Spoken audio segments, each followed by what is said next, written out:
जय हिंद। आज की क्लास में हम लोग गृह विज्ञान के कुछ महत्वपूर्ण वस्तुनिष्ठ प्रश्नोत्तर पर चर्चा करेंगे। और ये जो प्रश्न है बिहार इंटरमीडिएट बोर्ड 12वीं कक्षा के लिए मुख्य परीक्षा के लिए बड़ा ही महत्वपूर्ण है। तो आप लोग इसको गौर से सुनेंगे और एक दो बार देखकर याद कर लेंगे। उम्मीद है सभी प्रश्न आज के इस क्लास से आपको पूछे जाएंगे। पहला प्रश्न है, भारतीय शिशु की औसत ऊंचाई कितनी होती है? तो भारतीय शिशु की औसत ऊंचाई 50 सेंटीमीटर या 20 इंच होती है। भारतीय शिशु की औसत ऊंचाई 50 सेंटीमीटर या 20 इंच होती है। बच्चों में अस्थायी दांतों की संख्या कितनी होती है? अस्थायी दांत को हम मिल्क टीथ के नाम से भी जानते हैं। उस तो उत्तर होगा 20। जन्म के समय नवजात शिशु की औसत भार कितनी होती है? तो जन्म के समय बच्चे की भार 2.5 किलो से 3.5 केजी के बीच, 2.5 केजी से 3.5 केजी के बीच होती है। किस महीने में बच्चा बिना सहारे खड़ा हो सकता है? मतलब कितना महीना पूरा करने के बाद बच्चा बिना किसी सहारे खड़ा होगा?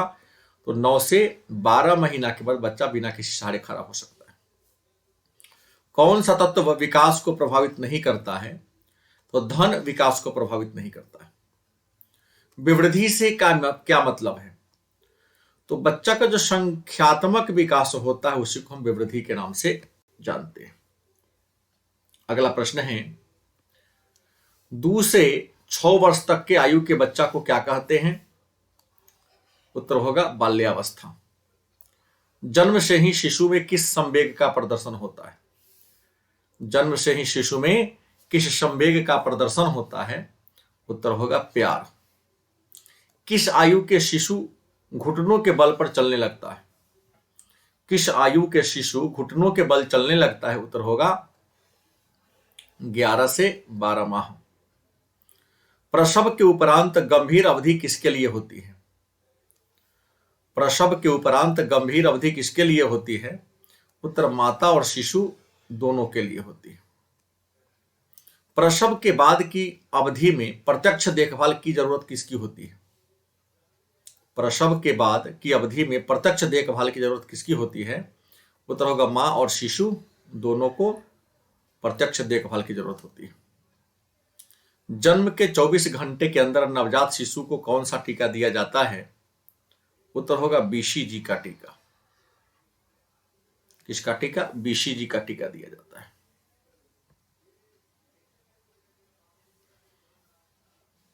बच्चों की देखभाल के अंतर्गत क्या आता है? तो बच्चों के देखभाल के अंतर्गत बच्चों को गर्म रखना, सिर्फ मां का ही दूध देना, गर्भनाल की देखभाल करना। गर्भावस्था की अवधि कितने दिनों की होती है? तो गर्भावस्था की अवधि 270 से 280 दिनों की होती है। नवजात शिशु 24 घंटा में कितना देर सोता है? तो नवजात शिशु 24 घंटा में 20 से 22 घंटा सोता है। स्त्रियों के अंडाशय में किसका निर्माण होता है? उत्तर होगा अंडाणु का। गर्भावस्था का परीक्षण कौन सा है? तो गर्भावस्था का परीक्षण है मूत्र की जांच। अंडे और शुक्राणु के या अंडाणु और शुक्राणु के संयोजन की प्रक्रिया को क्या कहते हैं? उत्तर होगा निषेचन। गर्भावस्था का प्रथम लक्षण क्या है? उत्तर होगा मासिक धर्म चक्र का बंद हो जाना। यह गर्भावस्था का प्रथम लक्षण है। बीज अवस्था, पिंड अवस्था, भ्रूण अवस्था किस अवस्था की पहचान है? तो उत्तर होगा गर्भावस्था की। शुक्राणु और अंडाणु मिलने से क्या कहते हैं? उत्तर होगा निषेचन। बच्चा को पूरक आहार, बच्चा को पूरक आहार कितने माह के बाद देना चाहिए? उत्तर होगा 6 महीना के बाद। एक गर्भवती स्त्री के लिए कौन सा श्रेष्ठ व्यायाम है? उत्तर होगा चलना। मासिक धर्म चक्र साधारण क्रिया कितने दिनों की होती है? उत्तर होगा 28 दिनों की। महिलाओं में गर्भावस्था के दौरान रक्त में किस तत्व की कमी हो जाती है? उत्तर होगा कैल्शियम। बाल्यावस्था की अवधि मानी जाती है तो 7 से 12 वर्ष। नवजात शिशु के लिए उत्तम क्या है? तो कोलेस्ट्रम। अगला प्रश्न है 2 साल के बच्चों में कितने दूध के दांत होते हैं? तो 2 साल के बच्चों के पास 20 दूध के दांत होते हैं। प्रसव के बाद किसकी देखभाल की जाती है? तो प्रसव के बाद माता और शिशु दोनों की देखभाल की जाती है। बच्चों को किस रोग से बचाने के लिए विटामिन ए की खुराक दी जाती है? तो रतौंधी से रोकथाम के लिए बच्चों को विटामिन ए की खुराक दी जाती है। क्षय रोग निवारण के लिए कौन सा टीका लगाया जाता है? तो क्षय रोग निवारण के लिए बीसीजी का टीका दिया जाता है। रोग निरोधक क्षमता कितने प्रकार के होते हैं? उत्तर होगा 2 प्रकार के। WHO का पूरा नाम क्या है? तो वर्ल्ड हेल्थ ऑर्गेनाइजेशन, ये WHO का पूरा नाम है। स्त्री के प्रथम दुग्ध स्राव को क्या कहते हैं? उत्तर होगा कोलेस्ट्रम। कुकर खांसी से बचाव के लिए कौन सा टीका लगाया जाता है? उत्तर होगा DPT। संक्रामक रोग का अर्थ क्या है? तो एक व्यक्ति से दूसरे व्यक्ति को लगने वाला रोग।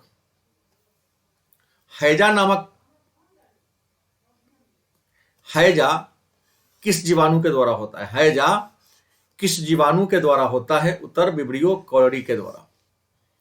रक्त का कौन सा कण जमने में सहायक होता है? रक्त का कौन सा कण जमने में सहायक होता है? उत्तर होगा प्लेटलेट्स। परिसंचरण तंत्र का मुख्य अंग कौन है? उत्तर होगा हृदय।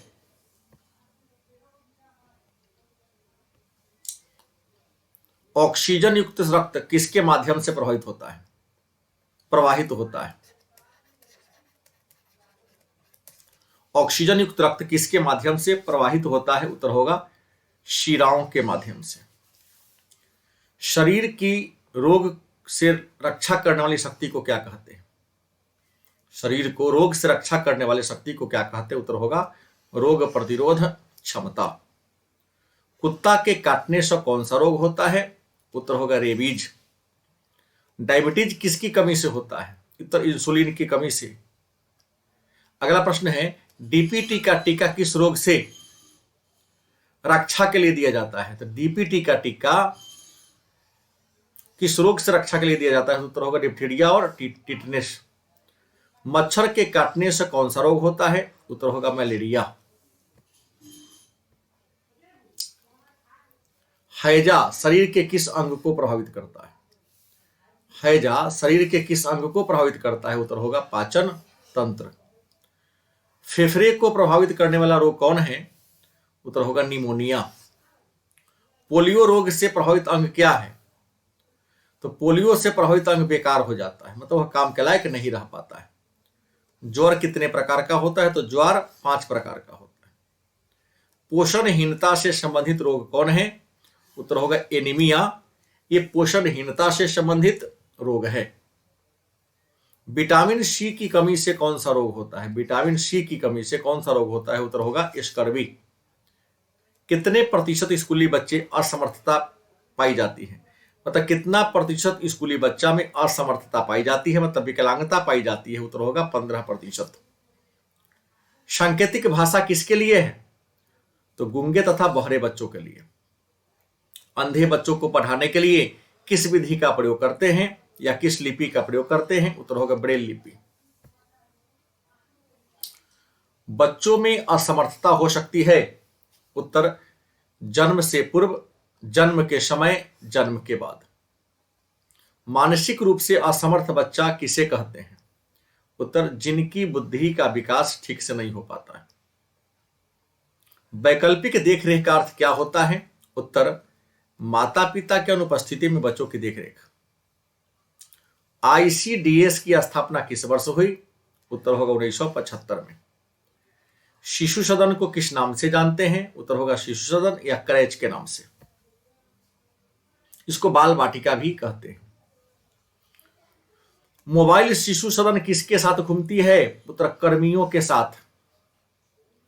ICDS का मुख्य लक्ष्य क्या है? तो बच्चा और महिलाएं।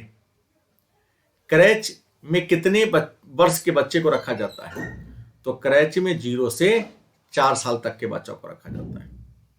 मोटापा घटाने के लिए नियमित क्या करना चाहिए? तो परिश्रम और व्यायाम करनी चाहिए। मोटापा की स्थिति में क्या हो जाती है? उत्तर होगा ऊतकों में वसा एकत्रित हो जाती है। मतलब मोटापा में व्यक्ति के ऊतक में, टिश्यू में फैट जमा हो जाता है। अगला प्रश्न है, आयु के आधार पर किशोर किसे कहते हैं? तो 12 से 18 वर्ष के बच्चा को किशोर कहते हैं। नर में शुक्राणु किस नलिका में स्थित होता है? तो शुक्राणु नलिका में। मानव शरीर की सबसे बड़ी ग्रंथि कौन है? तो मानव शरीर की सबसे बड़ी ग्रंथि यकृत है। हार्मोनल असंतुलन का सामान्य लक्षण क्या है? तो पेट में चर्बी बढ़ जाना, अनिद्रा, घबराहट या चिड़चिड़ाहट। महिला प्रजनन तंत्र क्या कहलाता है? उत्तर, सेक्स हार्मोन उत्पन्न करता है, बच्चों को जन्म देता है, अंडा उत्पन्न करता है। मासिक धर्म चक्र के संबंध में सही क्या है? उत्तर, खून का ससमय बहना। गर्भावस्था को छोड़कर एक महिला को पूरी अवधि प्रजनन अवधि में होता है। एक व्यक्ति के वंशगत या वंशानुगत शारीरिक मानसिक गुणों का वाहक कौन होता है? मतलब व्यक्ति के वंशक्रम का वाहक कौन होता है? उत्तर होगा जीन्स। जन्मजात व्यक्तिगत विभिन्नता के लिए उत्तरदायी कारक कौन है? जन्मजात व्यक्तिगत विभिन्नता के लिए उत्तरदायी कारक कौन है? उत्तर, आनुवंशिकता। मनोवृत्ति के विकास पर सबसे ज्यादा किसका प्रभाव पड़ता है? तो मनोवृत्ति के विकास पर सबसे ज्यादा उम्र का प्रभाव पड़ता है।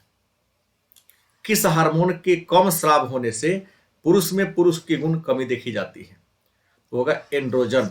एंड्रोजन के कारण पुरुष में पुरुष वाला गुण नहीं देखा जाता है। मानव के शरीर में मुख्यतः अंतःस्रावी ग्रंथियां कितनी हैं?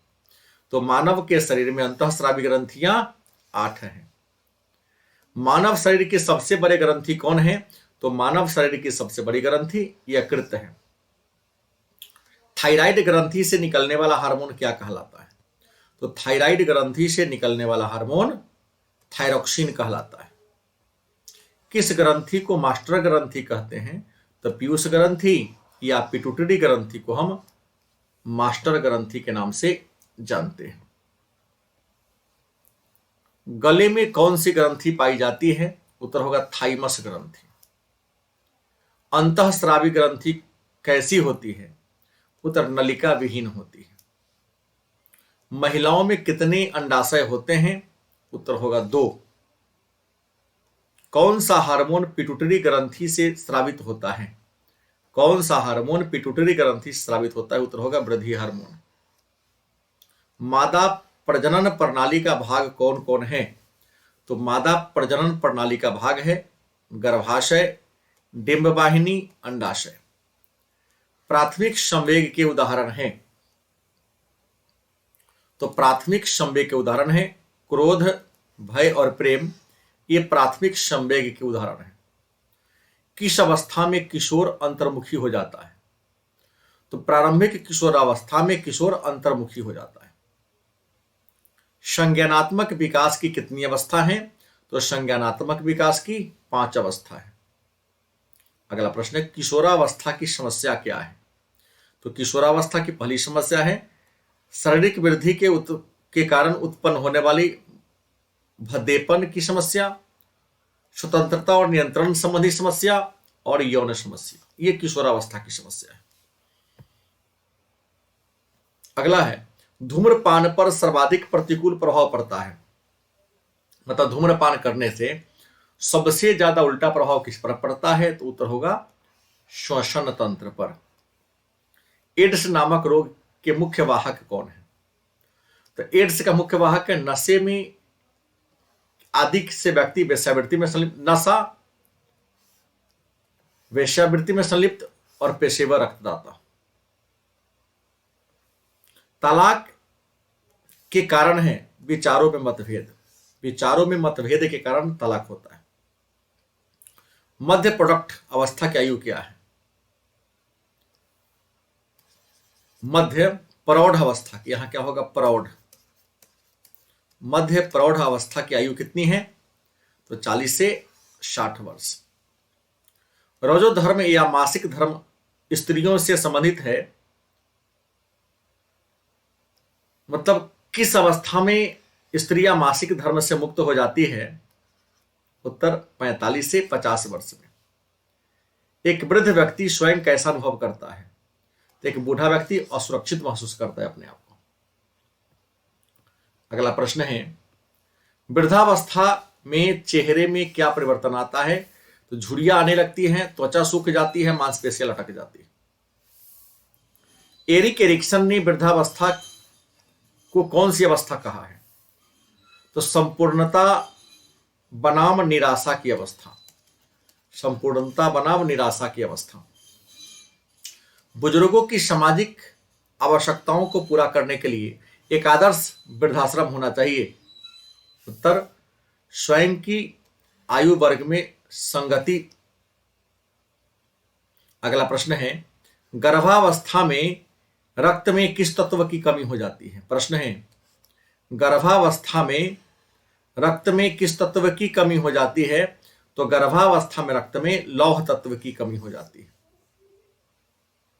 संतुलित आहार ग्रहण न करने से क्या प्रभाव पड़ता है? तो संतुलित आहार ग्रहण न करने से शरीर कमजोर हो जाता है और भार में कमी आ जाती है। मानसिक विकास रुक जाता है।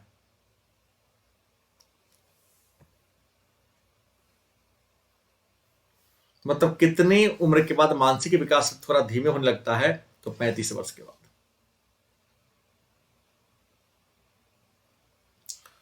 रोग से पीड़ित बच्चे को क्या दिया जाना चाहिए? तो रोग से पीड़ित बच्चे को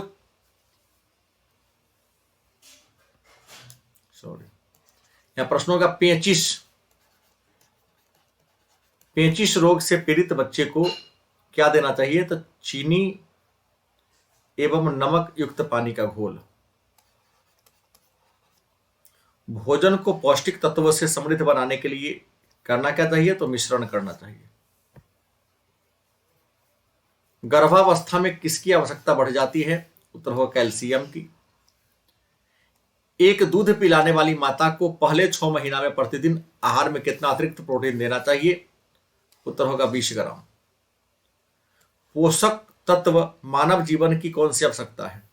तो पोषक तत्व मानव जीवन की प्राथमिक आवश्यकता है।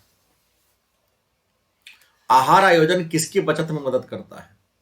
तो आहार आयोजन करने से समय, ऊर्जा और ईंधन की क्या होती है? बचत होती है। आहार आयोजन में कौन सी अवधि सम्मिलित नहीं है? तो रोग की अवस्था को आहार आयोजन में शामिल नहीं करते हैं। अगला है, आहार के आयोजन में किस पर विचार किया जाता है? तो आहार के आयोजन में रसोई घर का आकार, बर्तनों की उपलब्धता और सहायक व्यक्ति की।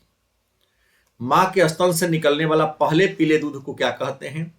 उत्तर कोलेस्ट्रम।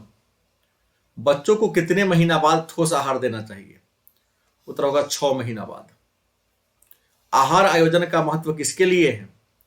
उत्तर होगा परिवार के लिए। कार्बोहाइड्रेट, प्रोटीन और विटामिन वास्तव में क्या है? उत्तर होगा पोषक तत्व। पाक क्रिया से भोजन का क्या होता है? तो भोजन सुपाच्य हो जाता है, माने पकाने से भोजन सुपाच्य हो जाता है। खाद्य अपमिश्रण का क्या कारण है? उत्तर होगा मुनाफा। खाना पकाने समय और श्रम से बचने के लिए किसका प्रयोग किया जाता है? तो टोस्टर का, प्रेशर कुकर का, माइक्रोवेव ओवन का। 1 ग्राम वसा में कितनी कैलोरी ऊर्जा होती है? उत्तर होगा 9 कैलोरी।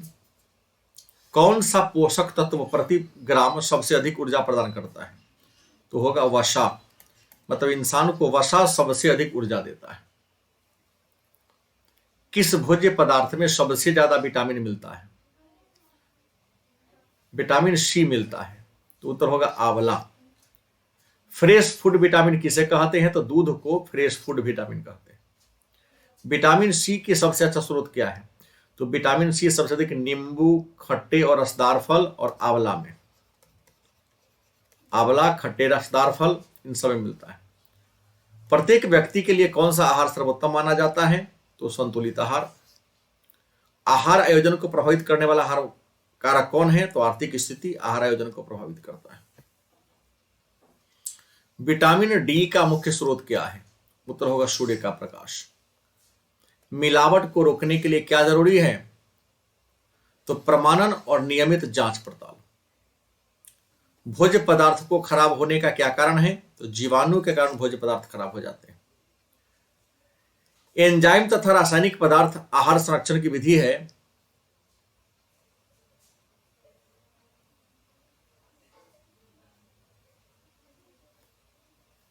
जीवाणु, एंजाइम तथा रासायनिक पदार्थ। अगला है आहार संरक्षण की विधि कौन है? तो आहार संरक्षण की विधि है निर्जलीकरण, हिमीकरण, विकिरण। अगला खाद्य पदार्थों को सड़ने का क्या कारण हो सकता है? तो खाद्य पदार्थों के सड़ने का मुख्य कारण हो सकता है सूक्ष्म जीवाणु। सूक्ष्म जीवाणु से खाद्य पदार्थ सड़ जाते हैं। व्यक्तिगत स्वच्छता के अंतर्गत क्या है? तो व्यक्तिगत स्वच्छता के लिए हाथ हमेशा धोना चाहिए, दांत को ब्रश करना चाहिए, नाखून काटना चाहिए। मक्खन में वसा कितना होता है? तो मक्खन में 80% वसा होता है। अगला प्रश्न, अंडा में कौन सा प्रोटीन होता है? तो लिवेटिन। अंडा में लिवेटिन नामक प्रोटीन पाया जाता है। केला में सबसे अधिक क्या मिलता है? तो कार्बोज। मानव शरीर की शक्ति कौन देता है? तो कार्बोहाइड्रेट जो है वो मानव शरीर को शक्ति देता है। जैम जेली बनाने में आहार संरक्षण की किस विधि का प्रयोग करते हैं? तो रासायनिक पदार्थ विधि का। वसा का अच्छा स्रोत क्या है? तो वसा का अच्छा स्रोत है घी, वनस्पति तेल। शारीरिक परिश्रम करने वाले व्यक्ति को कितने कैलोरी प्रतिदिन लेनी चाहिए? तो 3000 कैलोरी। अनाज के अंकुरन में भोजन का कौन सा तत्व पाया जाता है? तो अनाज के अंकुरन में विटामिन पाया जाता है। अंडे में प्रोटीन कितना होती है? तो अंडा में 12.5% प्रोटीन होती है। खाद्य मिलावट का अर्थ क्या है? तो खाद्य पदार्थ को दूषित होने से बचाना, दूषित होना। अगला है आहार मिलावट प्रतिबंधात्मक अधिनियम कब लागू हुआ? तो 1 जून 1955 को। अनीता को अपनी बेटी की शादी के लिए सोना खरीदना है, तो सोना के आभूषण पर किस मानकीकृत चिन्ह को जांच करके लेना चाहिए? उत्तर होगा हॉलमार्क। खाद्य पदार्थों में मिलावट का पता लगाने का तरीका क्या है? तो दृश्य परीक्षण, भौतिक परीक्षण और रासायनिक परीक्षण।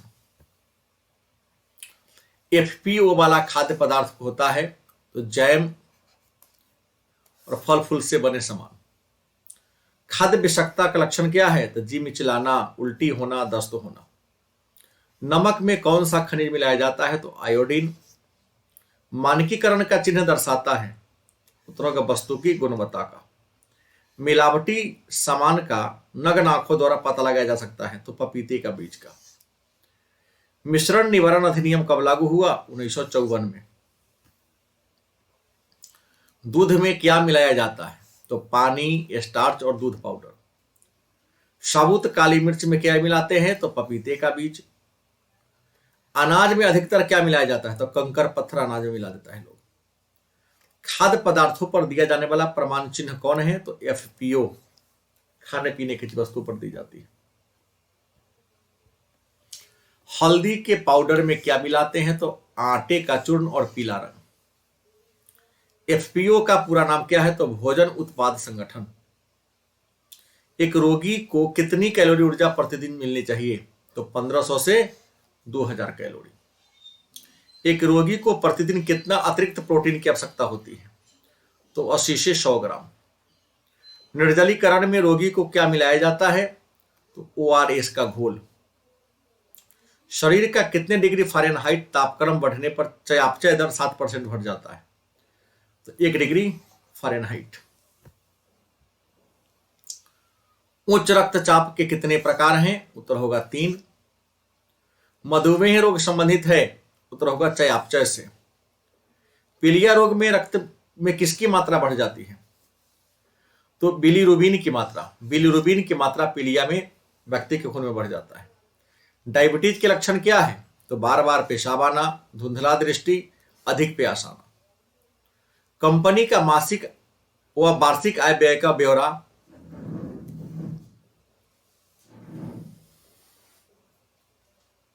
बनाते हैं ब्यौरा के माध्यम से। घरेलू लेखा जोखा कितने प्रकार का होता है? तो घरेलू लेखा जोखा 3 प्रकार का होता है। मासिक वेतन परिवार की आय का के अंतर्गत रखा, मौद्रिक आय है। मासिक वेतन परिवार का मौद्रिक आय के क्या है, उदाहरण है। अगला है प्रत्यक्ष वास्तविक आय के उदाहरण है, तो मासिक मजदूरी का। पारिवारिक सदस्यों का कौशल पारिवारिक बजट कैसा होता है, तो परिवार का बजट मतलब पारिवारिक बजट कैसा होता है, तो घाटे का हो सकता है, संतुलित हो सकता है और बचत का भी हो सकता है। परिवार में प्रति माह अर्जित होने वाली आय को क्या कहते हैं, परिवार में प्रति माह अर्जित होने वाली आय को क्या कहते हैं, तो पारिवारिक आय। संपत्ति को कैसा साधन मानते हैं, तो संपत्ति को भौतिक साधन मानते हैं। नौकरी पेशा वाले की आमदनी कैसी होती है, तो नियमित होती है। नॉन बैंकिंग प्रणाली के अंतर्गत क्या आता है, तो नॉन बैंकिंग प्रणाली के अंतर्गत जनरल इंश्योरेंस कंपनी, LIC, ये सब नॉन बैंकिंग है। भारतीय जीवन बीमा विनियोग के साधन है। भारतीय जीवन बीमा विनियोग के साधन है। कहां कहां देता है, तो जोखिम कवरेज करता है, ऋण लाभ देता है, बचत की सुविधा देता है और विनियोग की सुविधा देता है। अगला है बैंक का कार्य क्या है, तो खाता खोलना, जनता के धन को विभिन्न योजनाओं में जमा करना, ड्राफ्ट आदि की सुविधा देना। किस बैंक खाते में ग्राहक को ब्याज नहीं मिलता, किस बैंक खाते में ग्राहक को ब्याज नहीं मिलता है, उत्तर होगा चालू खाता। बचत का मतलब क्या होता है, तो खर्च के बाद बची हुई राशि। एक बार निवेश के उदाहरण है, तो सावधि जमा, राष्ट्रीय बचत पत्र, किसान विकास पत्र। प्रत्येक वर्ष किस तिथि को विश्व बचत दिवस मनाते हैं, तो विश्व बचत दिवस 30 अक्टूबर को मनाते हैं। पारिवारिक साधन के उदाहरण हैं धन और संपत्ति। डाकघर में खाता खोले जा सकते हैं, तो एकल या संयुक्त। कौन सी योजना डाकघर में संचालित होती है, तो डाकघर से आपको राष्ट्रीय बचत पत्र मिल सकता है, किसान विकास पत्र मिल सकता है। बैंक किसके विरुद्ध ऋण नहीं देती है, बैंक किसके विरुद्ध ऋण नहीं देती है, तो लॉटरी टिकट के विरुद्ध ऋण नहीं देगी। बैंक के पासबुक में हमें किस बात की जानकारी मिलती है, तो बैंक के पासबुक से खाते के शेष की जानकारी मिलती है। उपभोक्ता संरक्षण अधिनियम के अंतर्गत उपभोक्ता को क्या क्या अधिकार है, उपभोक्ता संरक्षण अधिनियम के अंतर्गत उपभोक्ता को क्या क्या अधिकार है, तो चयन का अधिकार, सुरक्षा का अधिकार, उपभोक्ता शिक्षा का अधिकार। उपभोक्ता संरक्षण अधिनियम कब बना, तो 1986 में बना। वस्त्रों के क्यों आवश्यक है, वस्त्र क्यों आवश्यक है, तो शरीर को आवरण प्रदान करने के लिए, शरीर को गर्म रखने के लिए, सामाजिक प्रतिष्ठा के लिए। प्राथमिक रंग कितने हैं, उत्तर होगा 3। बैगनी कैसा रंग है, तो द्वितीयक रंग।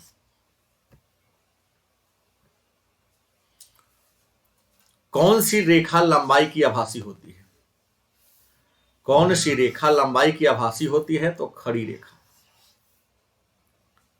ठंडा रंग कौन है, तो हरा रंग ठंडा रंग के उदाहरण है। गर्म रंग कौन है, तो लाल जो है वह गर्म रंग है। डिजाइन के कितने प्रकार हैं, तो डिजाइन के 2 प्रकार हैं। सुंदर चमकीला रंग के वस्त्र का प्रयोग कब होता है, तो सुंदर और चमकीला रंग के वस्त्र का प्रयोग विवाह के समय किया जाता है। सूती वस्त्र की विशेषता क्या होती है, तो सूती वस्त्र की विशेषता होती है टिकाऊपन, आरामदायक, शीतलता प्रदान करना। कौन लंबाई को बढ़ा हुआ दर्शाता है, कौन लंबाई को बढ़ा हुआ दर्शाता है, उत्तर होगा खड़ी रेखा। प्राथमिक रंग कौन है, उत्तर लाल, हरा और नीला, ये प्राथमिक रंग है। कला के सिद्धांत क्या है, तो लय, अनुपात और संतुलन, ये कला के सिद्धांत है। द्वितीयक रंग कितने प्राथमिक रंग के मिलने से बनते हैं? द्वितीयक रंग कितने प्राथमिक रंग के मिलने से बनते हैं? उत्तर होगा 2। कला के तत्व कौन कौन है? तो रेखा, आकृति और रंग कला के तत्व हैं। अगला है ऊनी वस्त्र की विशेषता है। ऊनी वस्त्र की विशेषता क्या है? तो यह गर्म होता है। प्राणिज रेशा कौन है? तो जूट जो है प्राणिज रेशा में आते हैं। वस्त्र खरीदते समय किन किन बातों को ध्यान देना चाहिए? उसकी सिलावट, धोने में आसानी हो और उसकी तुरपन। प्राकृतिक तंतु के उदाहरण हैं, तो सूती कपड़ा जो है वो प्राकृतिक तंतु के उदाहरण है। मानव निर्मित तंतु के उदाहरण हैं, उत्तर नायलॉन। जो रेशा जो मजबूत होता है वो रस्सियां बनाने में काम आता है, क्या कहलाता है? मतलब वह रेशा जो मजबूत है वो रस्सी बनाने में काम आता है, क्या कहलाता है? उत्तर होगा नायलॉन। नवजात के लिए वस्त्र की खुलने का सर्वोत्तम विकल्प क्या है? मतलब नवजात बच्चे का कपड़ा किधर से खुलना चाहिए? तो आगे से खुलना चाहिए। किसके रेशा से सूती वस्त्र का निर्माण होता है? उत्तर होगा कपास के रेशा से। सबसे कोमल तंतु कौन है? तो सूती। यह सबसे कोमल मतलब मुलायम तंतु है। ऊन के रेशा में क्या होता है? उत्तर होगा कार्बन, ऑक्सीजन और नाइट्रोजन होता है। बोरी बनाने के लिए किसका इस्तेमाल किया जाता है? उत्तर होगा जूट का। कोकून से क्या प्राप्त होता है? उत्तर होगा रेशम। आदिम मानव किस प्रकार के कपड़े पहनते थे? तो घास के, कपड़े के पत्ता के, पेड़ के छाल के। घर पर खाद्य संरक्षण का सबसे आसान तरीका क्या है? तो डिब्बाबंदी, सुखाना और हिमीकरण। सिले सिलाए वस्त्र की कितनी श्रेणियां हैं? उत्तर होगा 3। ब्लैंकेट किसे कहते? तो बटन की पट्टी को हम ब्लैंकेट कहते हैं। कीमती वस्त्र की धुलाई कैसी होनी चाहिए? तो कीमती वस्त्र की धुलाई शुष्क मतलब डाई क्लीन होना चाहिए, शुष्क धुलाई। सुजनी क्या है? सुजनी शिल्प। सुजनी शिल्प या सुई शिल्प किस राज्य में है? तो बिहार से। कपड़ों को सुखाने की सबसे अच्छी विधि कौन है? तो हवा और धूप। वस्त्र पर लगे धब्बा को छुड़ाने की सर्वोत्तम विधि क्या है? तो रासायनिक विधि, चूषक विधि और घोलक विधि। कीड़ा कपड़ा को नुकसान पहुंचाता है? उत्तर तिल चट्टा से।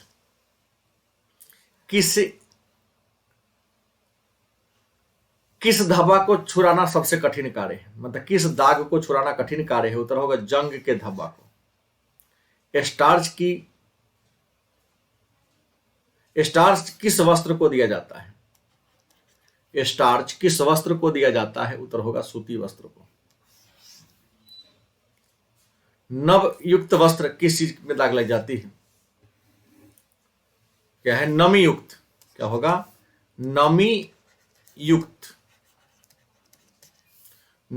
वस्त्र को किस चीज की दाग लग जाती है? उत्तर होगा फफूंदी की। वनस्पति दाग धब्बा को किस माध्यम द्वारा हटाया जाता है? तो अमोनिया और बोरेक्स के द्वारा। जंग का धब्बा उदाहरण है? तो खनिज धब्बा का। प्राणिज धब्बा का उदाहरण है दूध। सिरका क्या है? उत्तर अम्लीय पदार्थ। सिरका क्या है? अम्लीय पदार्थ। धुलाई क्रिया में क्या शामिल होता है? तो धुलाई क्रिया में दाग धब्बा को छुड़ाना, सुखाना और इस्त्री करना। कौन सा कार्य घरेलू जो पति पत्नी को एक साथ किया जाना चाहिए? उत्तर कपड़ा को धोना, बर्तन को धोना, खाना को पकाना। बिहार का सुई शिल्प क्या है? तो सुजनी। चाय के धब्बा को किस वर्ग में रखते हैं? तो वनस्पति धब्बा के वर्ग में। वस्त्र पर लगे नेल पॉलिश का धब्बा किससे छुड़ा सकते हैं? तो एसीटोन से। किसके संपर्क में आने से ऊनी वस्त्र नष्ट हो जाते हैं? किसके संपर्क में आने से ऊनी वस्त्र नष्ट हो जाते हैं? तो कीड़ा के संपर्क में आने से। कपड़ा से खून के धब्बा हटाने में कौन मदद करता है? तो ब्लीचिंग पाउडर। कीड़ों से वस्त्र को दूर करने के लिए किसका प्रयोग किया जाता है? उत्तर समाचार पत्र की स्याही, सूखी नमी के पत्ती, नीम की पत्तियां और नेफ्थलीन की गोली। वस्त्र से संबंधित कौन सा कार्य तुरंत हो जाना चाहिए? तो मरम्मत। स्टार्च युक्त कपड़े संग्रहण करने पर क्या लग जाता है? तो स्टार्च युक्त कपड़ा संग्रहण करने से सिल्वर फीस लग जाता है। शहरी क्षेत्र में कौन सा कार्य दंडनीय है? शहरी क्षेत्र में कौन सा कार्य दंडनीय है? तो सार्वजनिक स्थान में धूम्रपान करना, यह दंडनीय है। भारत में स्वच्छ भारत अभियान किस मंत्रालय के द्वारा प्रारंभ किया गया है? तो स्वच्छ भारत अभियान शहरी और विकास मंत्रालय के द्वारा किया जाता है। विश्व शौचालय दिवस कब मनाते हैं? उत्तर होगा 19 नवंबर को। स्वच्छ भारत अभियान भारत सरकार के द्वारा किस तिथि को प्रारंभ किया गया? स्वच्छ भारत अभियान भारत सरकार के द्वारा किस तिथि को प्रारंभ किया गया? उत्तर होगा 2 अक्टूबर 2014। गांव में समुचित स्वच्छता की जिम्मेवारी किस पर है? तो गांव में समुचित स्वच्छता की जिम्मेवारी ग्राम पंचायत के ऊपर है। आंतरिक सज्जा नहीं की जाती है तो सार्वजनिक स्थान पर या सार्वजनिक सुविधा में नहीं की जाती है।